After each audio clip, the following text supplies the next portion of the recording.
Kajiado Falls in Rift Valley.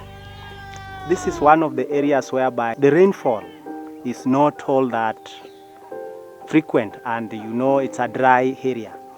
And this community came to the office and they discussed with AMREF how they find it very difficult to access water within their area. The water situation was so bad. Actually, I was hiring donkeys to bring in at least 200 liters of water. Okay, kabla hii maji ya AMREF geletwa, tulikuwa tunaendea maji like 2 kilometers kutoka hapa hadi huko kwa visima. Then hiyo maji haikuwa safe. Ilikuwa chafu. There are times when we are given food by the school feeding program by the government. We need to prepare food for these children, and when we do not have sufficient water, it is very difficult for us to be able to ensure that there is cleanliness. Students that time were getting water from, I cannot call it a well, but a water pan, a shallow water pan, open actually, and very risky because students were going down a few steps before one scoops water with a 10-liter bucket and literally throws it up to be received by another. It's very risky to go down deep there because they can drown in those wells. Visima ni mashimo ambayo iko hatarini. Najua maji ni kidogo, tena unapata kwa ikiwa chini. Wale watu ama wakina mama, watoto, wakati wanataka maji, wanaenda kwa hizo mashimo, ndio wanaenda kupata maji hapo. AMREF was able to find a Ferrovial project which was funded by Spain. By then, when the community came to the office, then we were able to get some funds, and this was now a breakthrough to this community. The place was a bit dilapidated because there was no water. Kuna siku ugonjwa ya cholera ilikuja na ni Marba ndio walikuwa na lead juu ya hiyo maji chafu, hawakuwa na macho. We used to have a lot of absenteeism. Learners could not come to school at the right time because they were to walk almost 7 kilometers to the nearest art pan, which is here.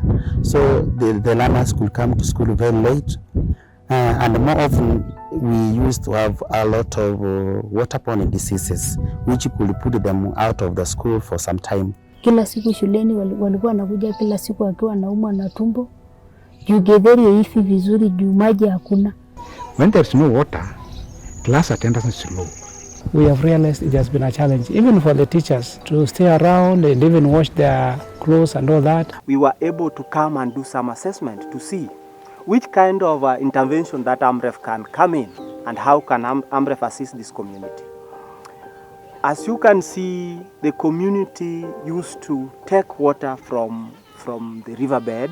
There was a times whereby there was also even a cholera outbreak within this area. But when this tank came, there was water in the school, and even the food which was being cooked twice or thrice a week, it is now cooked daily. We use that water to clean our classrooms, to clean our offices, and also to even our washrooms. Lakini sasa wenye wamepata hiyo maji wanakula vizuri na tumeona wamepata afya bora shuleni, na hata sisi tukiwa nje tumepata afya bora juu mambo na cholera imepungua, na kama mambo na ugonjwa ya typhoid hakuna siku hizi juu maji ni safi.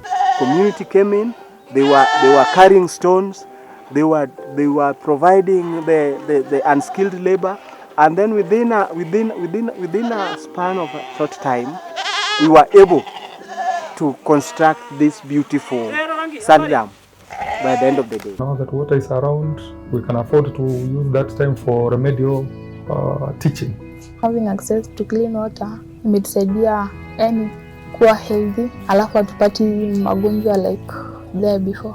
When the project came, people started coming to school in large numbers. We were no longer thirsty nor hungry.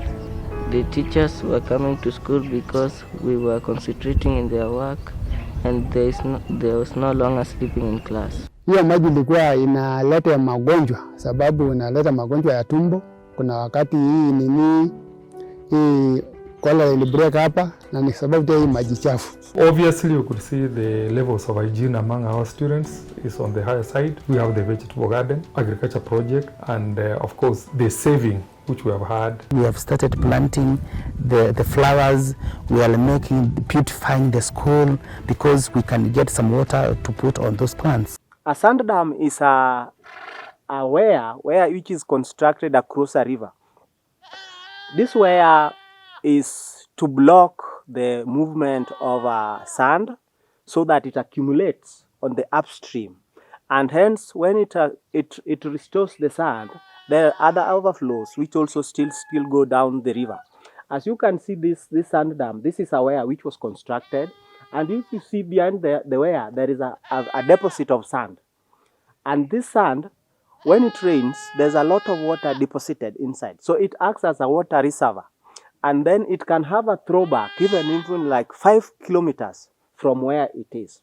And this reservoir, the water percolates inside the ground and move laterally sides of the river, and hence you see the other green leaves and trees makes the vegetations even greener. And this water also, after some times with these rains, you can access it. You can build an infiltration well where community now use to get clean water. At least we get rid out of water wash condition like eye condition, diarrheal diseases, and etc. The impact of low latrine coverage in our community have contributed much to diseases. These are diarrheal diseases, and they are common in under 5 children, and we have been receiving several cases. Tunapata maji safi, hiyo mambo ya ugonjwa sasa ambayo nilikuwa naleta na maji chafu naona kama imepungua. So the community health volunteers, they do preventive, they visit homesteads and they tell people how they can prevent themselves from diseases that can be preventable before going to the facilities.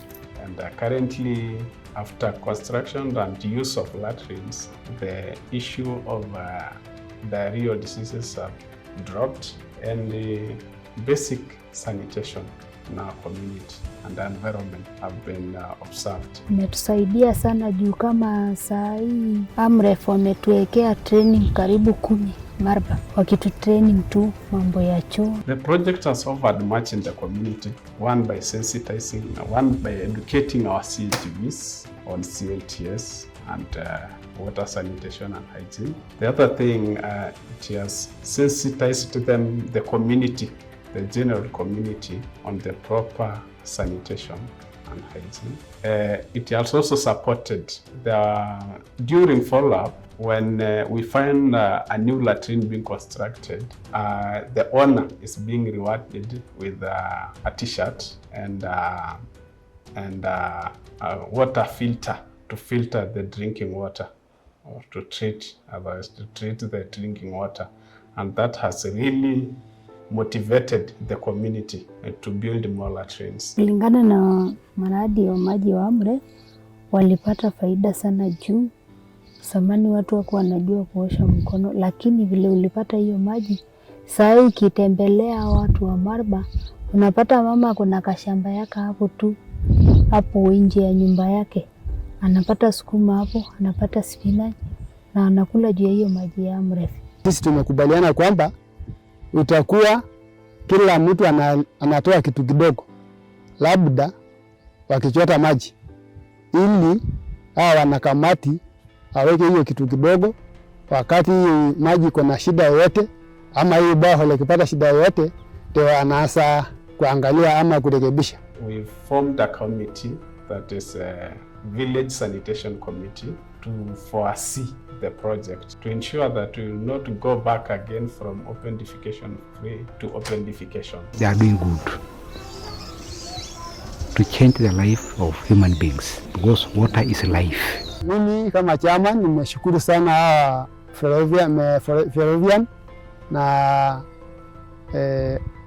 AMREF kwa kazi ambayo wamehusika kufanya, na serikali ya kaunti kwa kuruhusu wa NGOs wakuja huku na pia wananchi wa ama community ya Marba ambao wanafuata faida ama wanafaidika kwa hiyo maji kwa kukubali pia kushirikiana na wafadhili wetu na kufanikisha hii kazi. AMREF, asante sana kwa kutuletea maji.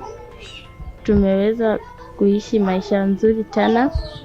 Tunaweza kupata chakula shuleni. Tunaweza kuwa wasafi.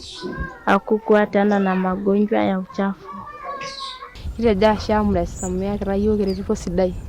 Asante Ferrovial na AMREF kwa kutuletea maji safi ya kunawa na kuosha na kunywa. Mungu awabariki. Thank you Ferrovial, thank you AMREF for your project.